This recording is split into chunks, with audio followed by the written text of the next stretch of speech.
Today on Dr. Phil, mail order brides. I don't pick one out of a catalog and she shows up at my door. It's a legal form of kidnapping. They marry foreign women. The women want to come to the U.S. and they're willing to do just about anything to get here. But are they just lonely men getting scammed? My dad is attracting these women who are gold diggers. I've spent over $50,000. As soon as I posted a picture of my fiance, everybody thinking, yeah, like she's gonna be with him. No offense, but you look like my former wife. Or are they abusing their mail order brides? David treat me like the slave. I don't like take order. Some women think these men are looking for a servant, not a wife. So you think that I'm just an evil person? You can be very overbearing. I don't want you to tell me, David, don't be controlling, don't treat her like a slave. Tell me something that really can help. Come on. I will as soon as you stop talking. This is going to be a changing day in your life. Have a good show, everybody. Here we go. If it matters to you, that's what I want to talk about. Are we ready in the booth? Let's do it. Beautiful women, champagne socials, traveling abroad, the international matchmaking industry, better known as mail order bride business, is booming. This is a $2 billion a year industry that has doubled in the last decade as many men travel to the ends of the earth to meet Mrs. Right. Now, there are some 61 sites that are advertising mail order brides. But is this money buying love, and can you do that? Well, David says yes. He was tired of the materialistic, spoiled, and unfaithful women that he says are found right here in the United States. So he turned his search overseas where he met his wife, Meg. I'm a two-time loser because both wives left me. But guess what? They were American. In America, today's women, they don't want to stay in shape, but they want the big diamond, they want the expensive car, they want the great house. There's no women to meet. I have to go to bars or a church scene, and the women that I did meet that were American just didn't pan out. However, Eastern European women are not raised like that.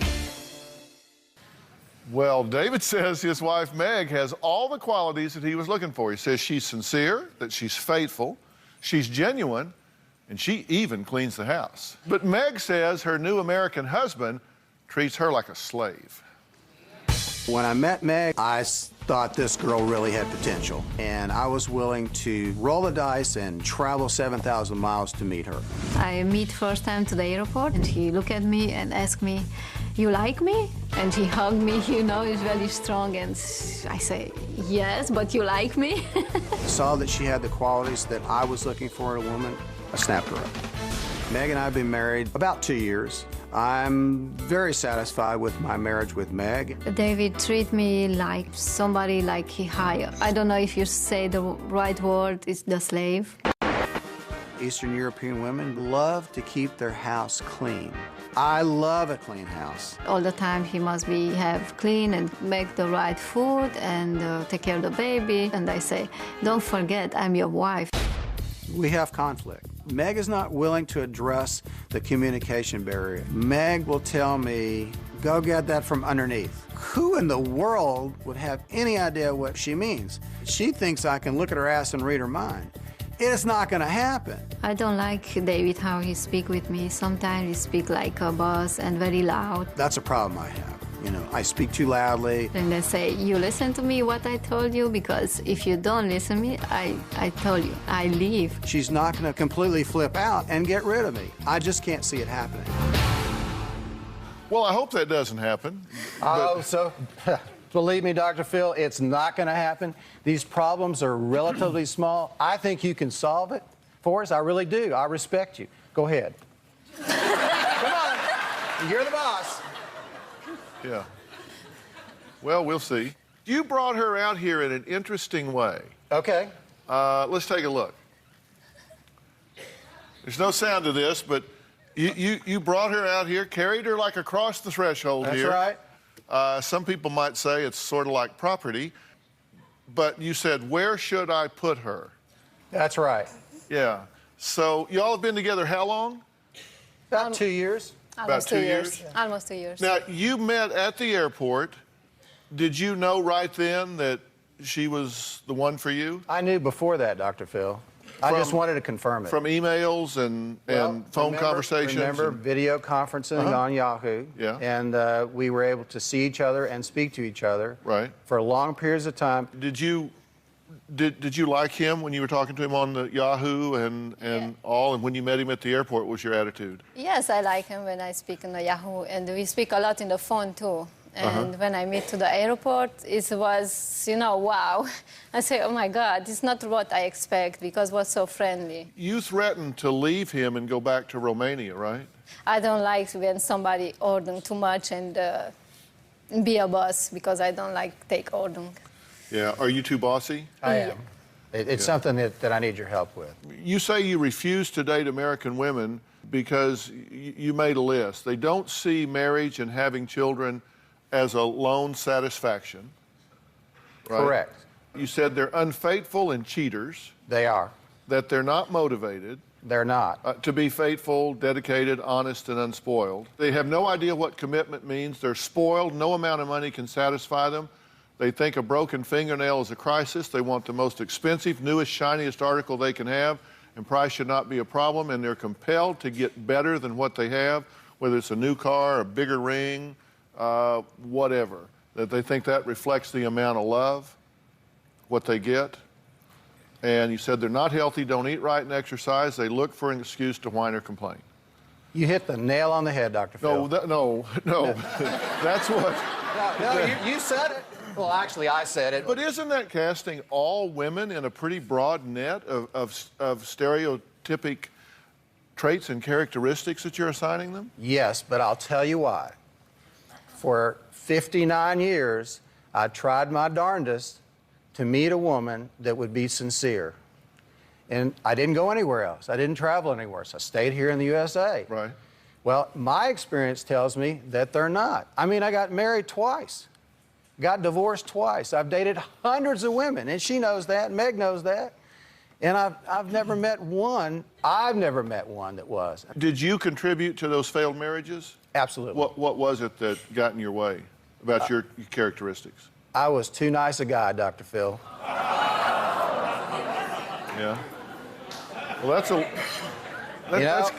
of it's the old fishing story. You know, you throw the bait out there and you got to reel them back in and you got to keep the marriage alive. And if you're a really nice guy and you're a really devoted husband and you don't drink, you don't smoke, you don't cheat, the woman says, hey, man, I got a puppy dog here. I can do anything I want. You don't strike me as the puppy dog type.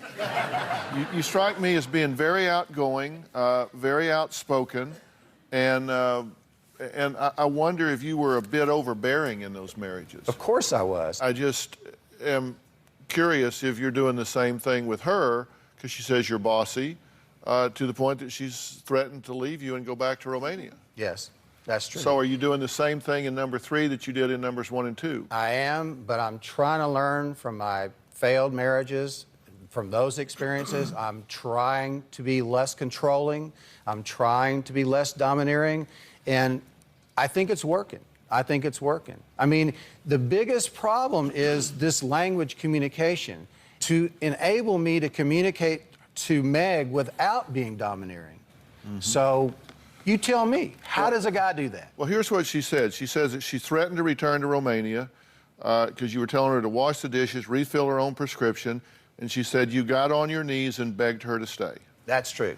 She said that she blows up at you sometimes and that she slapped and punched you in the arm when you told her to answer the phone at work on the first ring. You make her stay home to clean, cook, and take care of the baby. That makes her angry. She says she needs help and you won't give it to her. Well, right now, I really cannot afford to give it to her, but I've promised to give it to her in the future. You say that he treats you like a slave. Sometimes. Maybe, I don't know, maybe I feel like this, but I can tell you it's like this, I feel. Yeah. Sometimes. And by slave, I think... Slave is, you know, many things. Cooking, cleaning, you know, and I have a baby, and he's 3 months old. And, of course, I need me to a little, you know, rest and go out a little alone. But, no, I cannot do nothing. I understand. I am controlling, Dr. Phil, no doubt. When somebody comes to a strange land with a strange language, strange cultures, it just seems like you would just really want to bend over backwards to be sure that you were empathetic and sensitive. And when she says, well, I feel like a slave, like he's my boss, I wonder if that's something that you need to think about. We got to take a break. Some women think these men are looking for a servant, not a wife. We'll talk about that when we come back.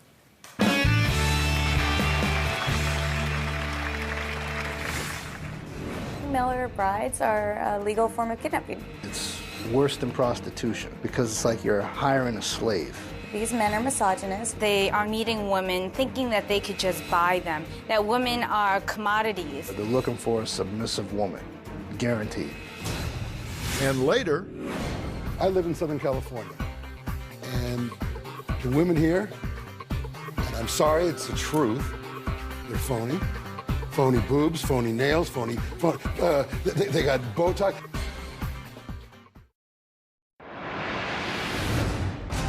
Meg wants a car. She wants a red BMW convertible. I mean, she wants it bad, but she's willing to wait. She's not going to dump me to go with the next guy that comes along that's got a bigger wallet. American women aren't willing to pay their dues like that. They want it now. What were you telling her at the break? We are getting better, and we are working on it, but we came on the show to ask you, what can I do, aside from the obvious, to communicate better with Meg and to not be so controlling, except I don't want you to tell me, David, don't be controlling, don't treat her like a slave. Tell me some psychological barriers that I'm infringing on, or tell me some voodoo magic, or tell me something that really can help. Come on. Will, as soon as you stop talking.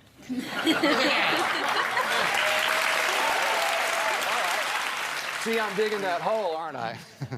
Yeah, how about you let me worry about what I'm going to say, and you worry about what you're going to say. All right. But I found it interesting that you felt the need at the break to tell her, we're doing better, and what we came here for. Why did you feel the need to tell her what you expected here? I've had over 12,000 guests on this show, and I bet you I haven't had 10 or 20 who felt the need to tell their wife how things were going and what they wanted them to say during the break. That would put you in like the top 1/10 of 1% of people who tried to control what their partner was saying while they were here. Well, seriously, Dr. Phil, we get along famously. But you know what? If you don't believe me, she can tell the truth. Tell the truth. Are we getting along or not? No, she has told the truth. She said that you have continued to be very nice, that you were very nice, outgoing, friendly when she met you at the airport, that you have continued to be that way most of the time. Oh. She also has said that you sometimes treat her like a slave and that she's threatened to leave you when you get too bossy and controlling. Rachel says that men that go overseas for a wife, she worries that they're just looking to get a subservient woman. Rachel, what do you have to say about that? I think that you are controlling, bossy, and misogynist. I think that there's a myriad of problems going on. Okay. Melvin, what do you have to say about this? Okay. One of the biggest reasons she's with you is she probably wanted to come over to this country. She did. You brought her over here, and you're not even treating her right, by her words. So you think that I'm just an evil person, and so does your comparator. I didn't say that. You want me to say some of that fancy psychological stuff or give you some voodoo magic? Here it is. All right.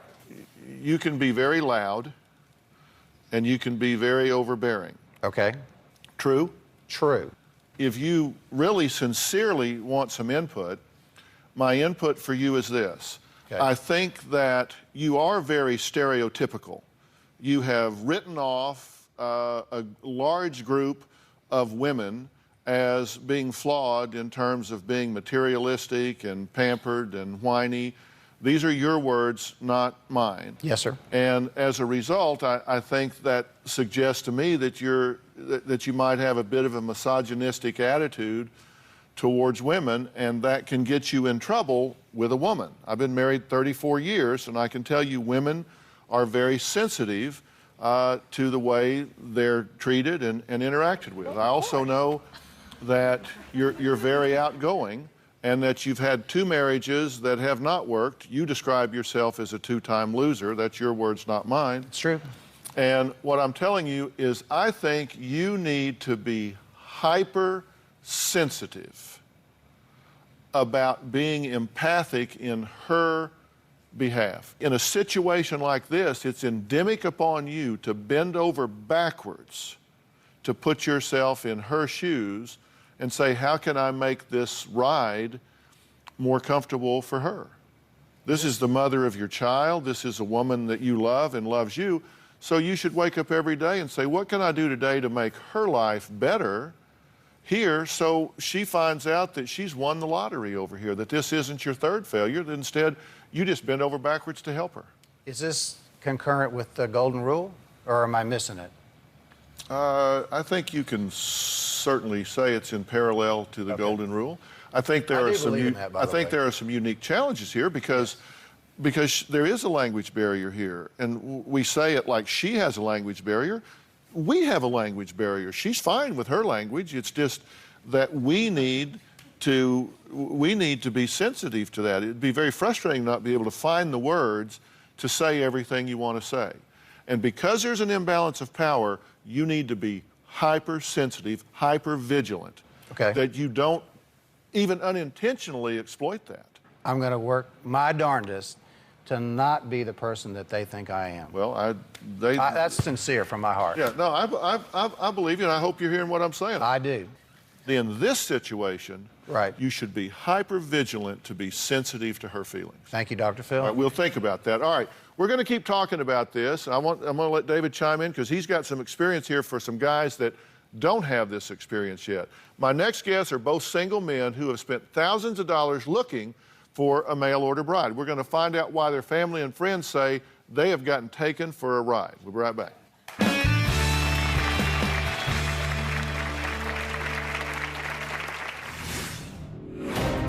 I feel, in a way, I was forced to look outside this country, which I did.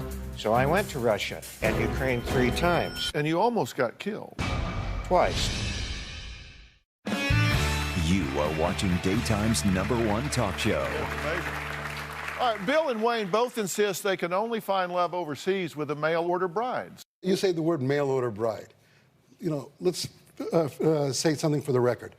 I don't pick one out of a catalog and she shows up at my door. When I went to foreignaffair.com, when I originally met my first wife there, I looked at hundreds or maybe thousands of pictures of different women, just like I would on Match.com or Yahoo or any of the other ones. In fact, let's take a look at this. Now, Wayne spared no expense when it came to finding his bride. Now, his friend Kevin says that Wayne is just lonely and uses money to get these women here. Let's take a look at this, then we'll talk. Wayne doesn't feel confident and he has no self-esteem, so it's easier for him to go overseas where the women want to come to the U.S. and they're willing to do just about anything to get here. I met my ex-wife through foreignaffair.com. I looked through like thousands of pictures and something just kind of chose me to her, and eventually I went over to meet her and I ended up marrying her. When he married Larissa, I felt kind of shocked and asked him what he was doing. He told me he was love, and I told him he didn't know what love was. My wife got here. After a few weeks, she became very ill, and she kept getting sicker and sicker as time wore on, and it turned out she ended up having cystic fibrosis. She ended up having a double lung transplant. A few weeks after she got home from her transplant, her mother handed me divorce papers. She said that she had, thought we couldn't be a family and everything like that, and wanted a divorce. At that point, I felt used. When the marriage ended, he was very upset and, he was very hard on himself. After my divorce, I tried again. This is my fiancée, Antonina Abramova. I found a wonderful woman, and we've been together almost a year now. My new fiancée is from Nikolaev, Ukraine. We are very much looking forward to her coming to the United States and spending the rest of our lives together. My biggest fear is that they're using him as a pawn, and once they get over here to the States and they get their citizenship going, they're going to leave him like the last 2 girls did. Okay, now we're going to talk about that in a second, but that's kind of what Kevin is saying. We'll talk to Kevin here in a second, but what Kevin is saying is kind of what happened with your last wife, right? I mean, true. You go through all of this money and support. You flew her mother here twice to take care of her. She had these lung transplants. You sold your boat, your house, your car to pay $100,000 in medical bills. And she gets out of the hospital and 3 weeks later hands you divorce papers. That's true. And, you know, I was very bitter. Let me add to this conversation here. Bill says that Russian and Ukrainian women are better than American women. But his daughter Alicia says her dad is just living a fairy tale. Let's look at this, and then we'll just talk about all this. My dad wants to marry and have babies with a Russian woman. Russian women are more beautiful. They are educated. They are more family-oriented. They take better care of themselves. My former American wife doubled her weight to over 200 pounds, and it ruined the marriage. My dad wants a beautiful, young, blonde woman who treats him like a king and feeds his ego. I am attracted to beautiful women. Why not? I'm a man. My dad thinks that he can't find a quality woman in America. American women are not interested in marrying. They're content to live alone and have their independent life. On the internet, you can meet tens of thousands of suitable partners. I'm on more than one website, 8 to 12 of them. It's just obsessive. I've spent on the internet and my trips to Russia over $50,000. My dad is attracting these women who are gold diggers, who just want money from him. My purpose is not about sex. It's about love, soulmate, marriage, a partner for life. This is not the way to find that happiness. Okay, one of the things that fascinates me is that you and David all have this attitude that American women are just to be swept off the deck because they're inferior in some way. You say American women, they're not the same, that they're flawed in some way. A lot of men my age have this problem of making a connection with American women. They've been burned, they've been hurt, they have animosity in many cases. And so I feel, in a way, I was forced to look outside this country, which I did. And I also went on the internet because I lost my wife because she found a man on the internet. So I went to Russia and Ukraine 3 times. And you almost got killed. Twice. Twice. All right, we're going to hear about all of that next. When Bill went overseas 3 different times in hope of finding his bride, instead, he found himself tied up and held at gunpoint. We'll be right back.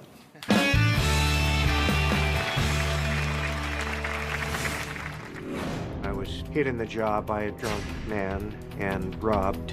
He took the last $2,000 out of my wallet. He was held at gunpoint. He's been kidnapped.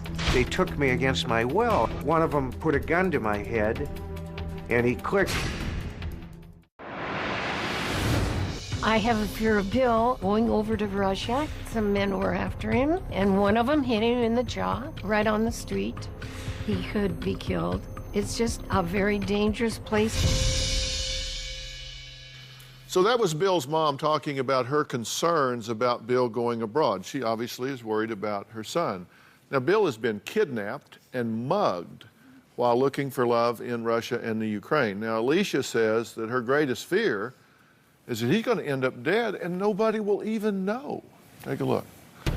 In Ukraine, I experienced violence. He was attacked. I was hit in the jaw by a drunk man and robbed. He took the last $2,000 out of my wallet. He was held at gunpoint. He's been kidnapped.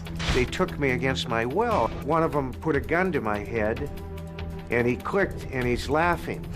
And then they took all the money out of my wallet. I'm afraid somebody is going to kill him. When my dad comes back from one of these trips to Russia, he feels taken advantage of, but he gets right back on that computer and he keeps trying. My dad likes the danger. When my dad gets something in his mind, like going to Russia and finding a young, beautiful woman, there is no stopping him. I'm a risk taker. That is how I am. I take chances. Well, Bill's daughter Alicia says that her father is living in a fairy tale and being used by these gold diggers overseas. What do you mean? You think they're just trying to get a free ticket to America and get taken care of? I think so. I think they're looking for a better life, and they feel that he can provide that for them. Yeah, while I say, I think it's wrong to stereotype American women, I think it's just as inaccurate to stereotype these women over there. But, she's saying that they want a better life. Well, you know what? I live in Southern California, And the women here, and I'm sorry, it's the truth, they're phony. Phony boobs, phony nails, phony they got Botox. They got to show everything they want, right? They want a better life too.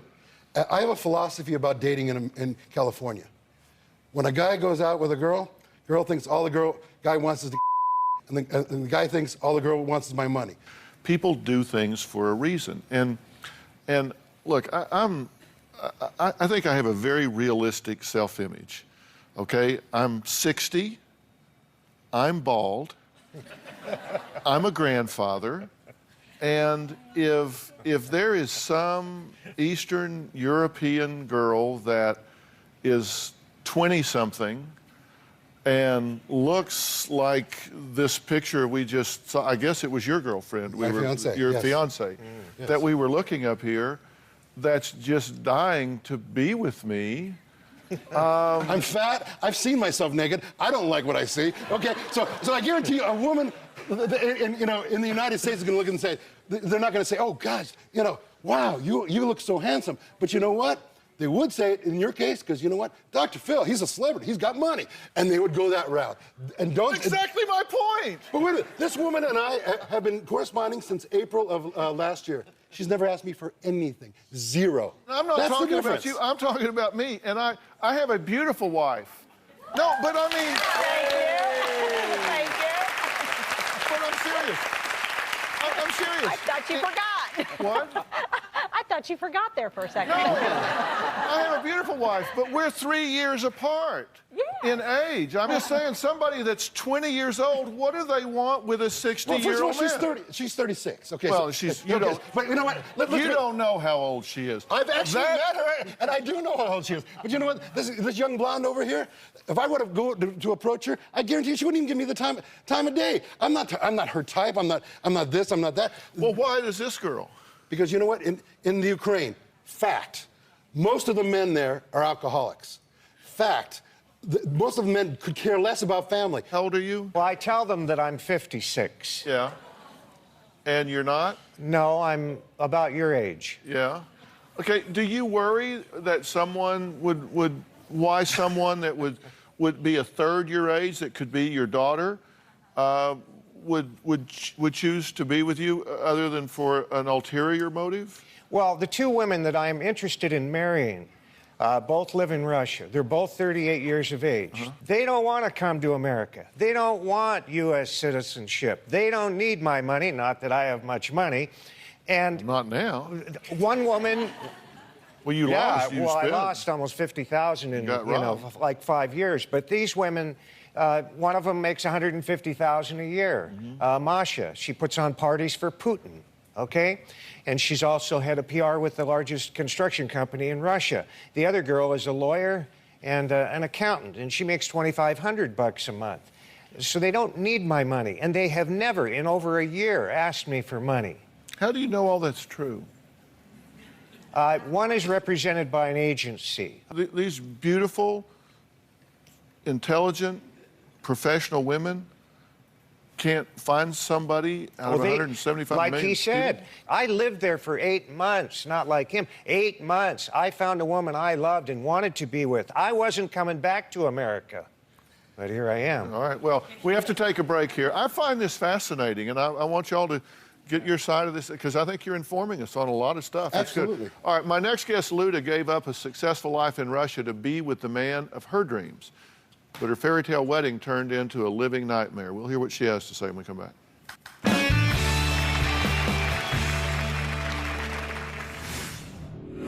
You can't tell me there's chemistry between you.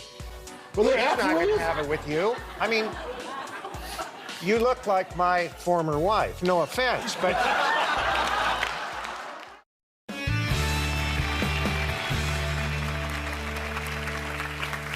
Well, Luda came here from Russia for love, but says that her husband took total advantage of her. Take a look.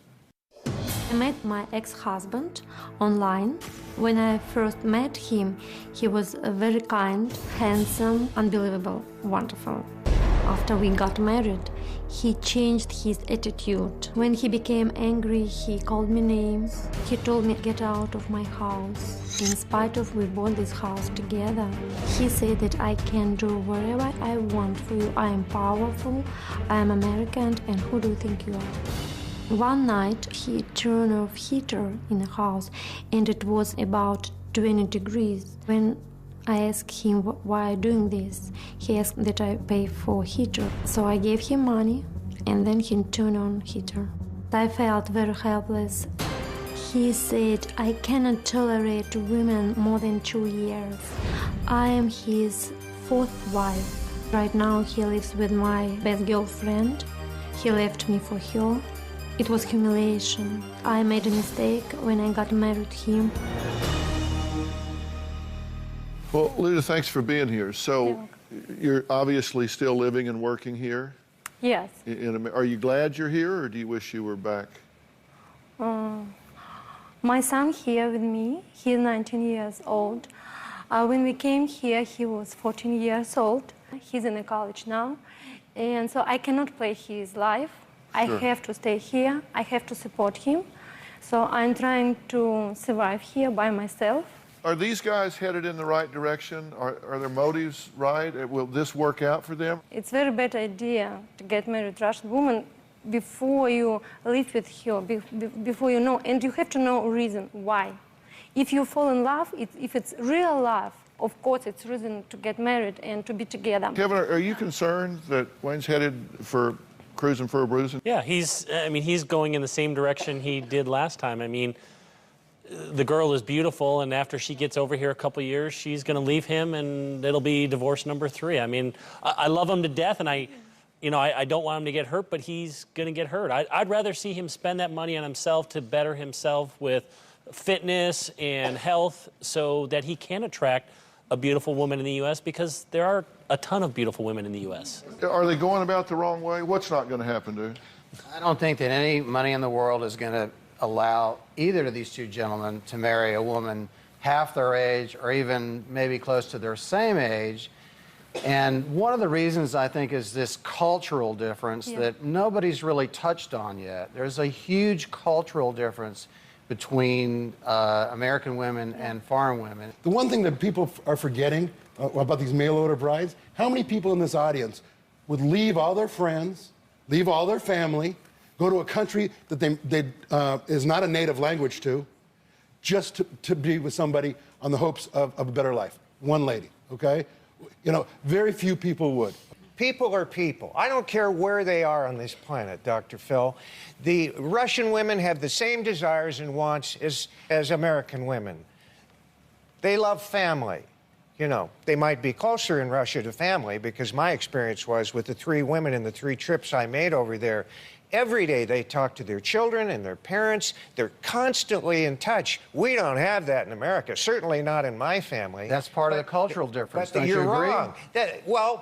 But they can bring that culture here and help us learn to be more loving and closer to our children. We have it here. We're the melting pot. You know, I mean, you know what? There's Russian communities here. There's Asian communities here. There's Hispanic communities here.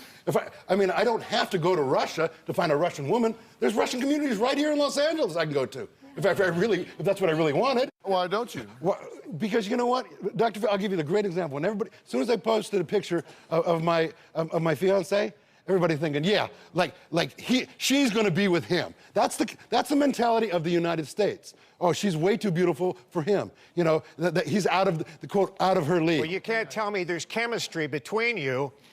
Well, he's not going to have it with you. I mean, you look like my former wife. No offense, but if you're looking at a guy, I'm fat and I'm bald. If your former wife looks anything like me, buddy, you need to go to another country. Because I'm definitely 100% male. 100%. So if your wife looks like me, you're in the wrong place, buddy. My former wife, though, lost her way. It's good for that kind of stuff. But I'm not your type, bud. My former wife, when my former wife left me, we were together 31 years. As soon as she left me, she lost the weight. And she got all kinds of men. She lost her hair, too, like me? My complaint was, why didn't she lose it when she was with me? Because the chemistry disappeared in the first year. All right, we got to take a break. When we come back, we're going to talk to John and Tanya. They say you can find love overseas because they met 14 years ago at a social hosted by John's company, A Foreign Affair. They're still together today. We'll be right back.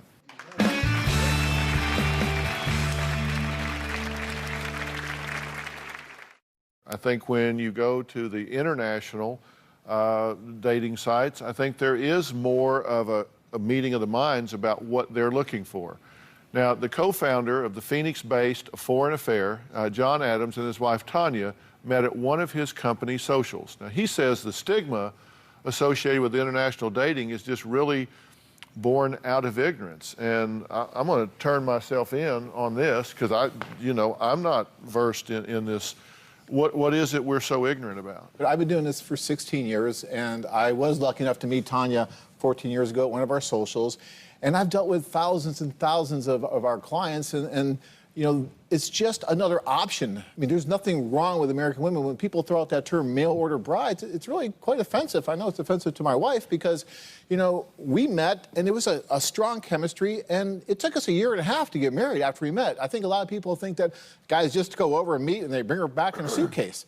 It's not like that. We didn't write each other at all, and nothing, no mail, no internet involved. We actually met, and then we started to correspond. Yeah, well, that's why I wanted y'all here, so you can tell the other side of this story. But now, Wayne was one of your clients, right? Absolutely. Wayne was one of our clients. So this woman that came over here and ran up $100,000 in medical bills and then left him 30 days later, he was one of your clients. Extremely unfortunate, but Dr. Phil, that happens. I mean, there's good Americans, there's good Chinese, there's good. There's good in every single country, and there's bad in every single country. There was so much pressure with you with that relationship, with everything that she was going through. I mean, it was amazing that it went the way it did. Actually, I didn't want to let her die. He actually, I have to hand it to him. He stuck with her and he helped her get through all that so she could have those operations, do everything. And I have a lot of respect for him for doing that. But Dr. Phil, for every client up here that's talking about the problems and the terrible problems that you have, very sorry. There are hundreds and hundreds of clients that are having wonderful lives and are living really well. I just don't want people to hold couples that meet internationally to a higher standard than the domestic couples. We're going halfway around the world to find that right person that we can build a happy family with. And they do have chance because there are so many really sincere, wonderful, wonderful women in Russia, Ukraine, China, everywhere who really want to find somebody to build family with. These guys just need to be smarter. I had called A Foreign Affair to send flowers because the girl that I've been corresponding with was in the hospital. By some freak of nature, John answers the phone. And he says, oh, by the way, we're going to her country in 3 weeks. And I says, well, I'm going to Hawaii. He says, who are you going with? I says, nobody. He says, well, how much are you going to spend? And I says, about $9,000 for 2 weeks. He says, have you ever been to Europe? And I said, no. He says, so let me make sure I understand something. You would rather go to Hawaii by yourself and spend 3 times more money than having a chance at meeting the possible woman that you want to spend the rest of your life with. At that point, I said, I don't have a passport, but I'm getting one tomorrow. Book me on your tour. I actually went on that tour, and John was adamant, go talk to as many women as you want. There were a lot of women I actually connected with, but I chose not to pursue at that point. You did mistake because you tried to save somebody else's life. And whether it was right or wrong, I made some choices, but you know what? The bottom line is, I saved a woman's life. If she breathes today because I didn't send her back to her country because she would be dead right now. That's a fact. It's a medical fact. And, maybe the next time I'll find somebody that absolutely loves me like Antonina does. All right, we got to take a break. We'll be right back.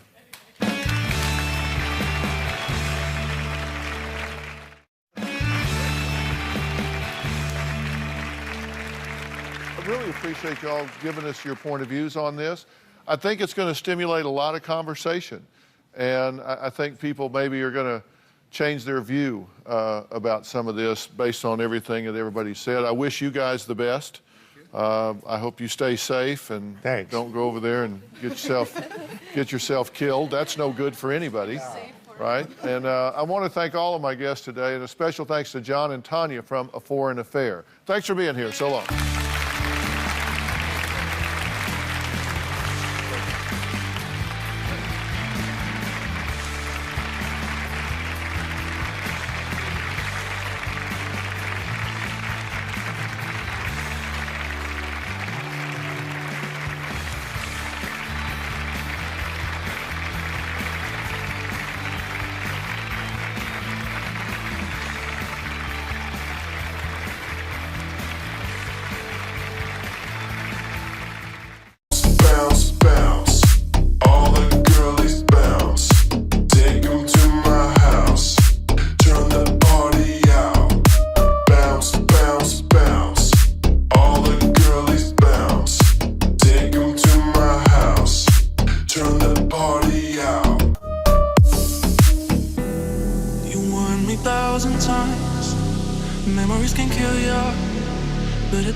thought that I could fly, but woke up on the asphalt. I swear there was the last storm. I've always been naive. Call it.